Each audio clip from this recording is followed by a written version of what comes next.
Halo, perkenalkan namaku Ami. Aku akan bercerita tentang pengalaman mistik yang aku alami. Aku anak keempat dari 7 bersaudara. Bapakku bekerja sebagai satpam dan ibuku mempunyai warung makan. Biasanya ibuku berjualan jam 6 sore sampai jam 10 malam. Pada suatu saat, ibuku sedang sakit sehingga aku dan adikku berinisiatif untuk membantu ibuku di warung. Aku dan adikku yang menjaga di warung bersama bapakku.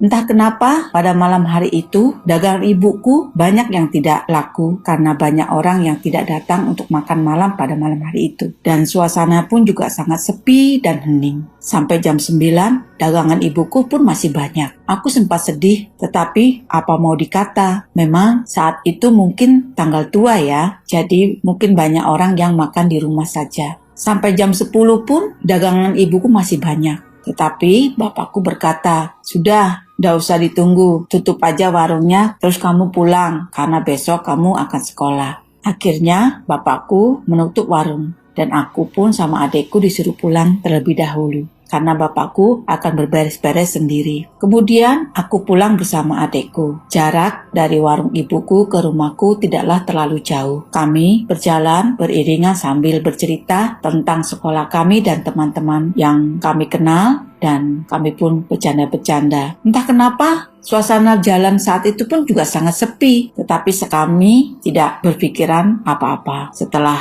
kami ingin masuk gang di perumahan tempat kami tinggal, yang biasanya saya melihat di mulut gang itu banyak anak-anak muda yang nongkrong sambil nyanyi main gitar atau nonton bola di pos ronda. Pada saat itu sepi, hanya ada 3 orang, yaitu 1 Pak Hansip dan 2 bapak yang tinggal di kampung saya. Sebelumnya saya akan bercerita tentang daerah tempat tinggal saya. Saya tinggal di daerah Senen. Biasanya kan di daerah Senen itu tempat padat penduduk dan banyak gang-gang yang ada di kampung tempat saya tinggal. Rumah saya adalah di gang 1, tetapi di gang 1 ini gangnya itu panjang dan setiap gang itu ada gang yang kami lewati, ada gang 2, gang 3, dan gang 4 serta gang 5. Dan sebuah gang itu saling berhubungan.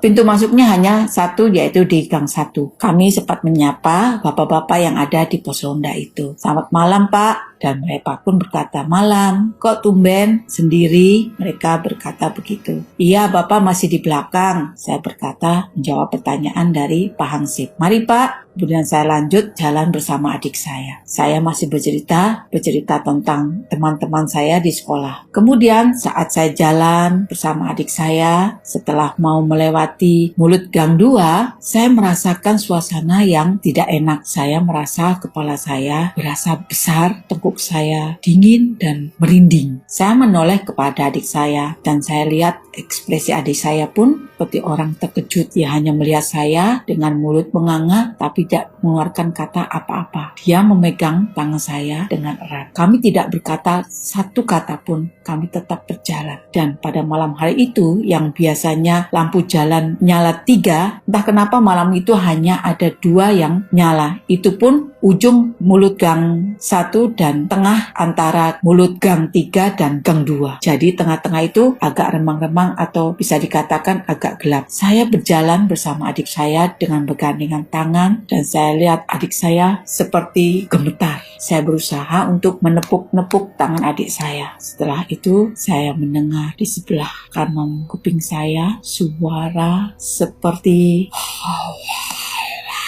dan di sebelah tangan saya rasakan seperti hempasan angin yang sangat kencang. Saya menoleh kepada adik saya dan adik saya melotot melihat saya dan akhirnya dia lepas genggaman tangan saya dan dia berlari dan berteriak, "Mbak, lari!" Adik saya lari sekencang-kencangnya, tetapi saya tidak bisa berlari. Saya berusaha tenang, saya membaca surat yang saya tahu. Suara itu semakin kencang dan hempasan angin itu pun saya rasakan semakin kencang juga seperti gemuruh. Saya tetap berjalan dengan membaca surat yang saya hafal. Setelah mendekati mulut gang 3, saya rasa suara itu seperti belok ke arah masuk gang 3 Dan gemuruh angin yang saya rasakan pun itu ikut belok ke gang 3. Setelah saya melewati gang 3 itu, saya merasakan suasana yang agak tenang dan pelan-pelan kepala saya yang tadi saya rasa besar itu tiba-tiba terasa hilang dan bulu kuduk yang saya rasakan pun hilang juga. Dan saya merasakan perasaan yang tenang sambil saya tetap berjalan dan saya melihat adik saya menunggu di gang masuk rumah saya. Kemudian adik saya berkata, Mbak, lo tadi dengar nggak? Lo tadi rasa nggak? Dia sambil menggoncang-goncangkan badan saya. Saya hanya tersenyum, kemudian saya bilang, ya tadi aku dengar dan rasa. Iya mbak, tadi gue juga gitu. Gue mau ngomong malu, tapi lo kok cuma diem aja. Saat itu sebenarnya saya sangat takut, tetapi saya berusaha tenang supaya adik saya tuh tidak takut. Kalau adikku takut, besok adikku tidak akan mau menemani aku untuk menjaga warung ibuku. Karena ibuku kan harus istirahat dulu, jadi aku berusaha untuk tenang dan tidak takut. Setelah itu kami masuk rumah, kami membersihkan diri kami, kemudian kami bercerita kepada ibu saya dan saudara-saudara saya yang lainnya. Dan ibu saya pun berpesan, kalau pulang dari warung jangan sendiri, tunggu bapak aja. Saya bilang, ya besok kita tunggu bapak. Akhirnya malam itu kami tidur beramai-ramai dengan saudara-saudara saya lain-lainnya karena masih suasana takut yang kami rasakan itu, dan saudara-saudara saya lainnya pun yang dengar pun mereka juga takut. Keesokan paginya saya berangkat ke sekolah dan saya ketemu dengan teman saya yang satu kampung dengan saya, dan mereka cerita bahwa kemarin malam itu anak-anak bermain jalangkung di gang 4, di mana di gang 4 itu banyak rumah bangunan Belanda lama yang jarang penghuninya. Aduh, aku langsung berpikir, pantesan pada saat masuk gang-gang di kampungku itu kok aku merasakan itu. Berarti pada saat teman-temanku bermain jalangkung, arwah-arwah yang mereka panggil itu sedang menghampiri mereka, dan arwah-arwah itu melewati aku dan adikku. Nah, teman-teman, itu adalah cerita pengalaman mistikku yang pertama. Nanti aku akan cerita pengalamanku yang lainnya. Terima kasih.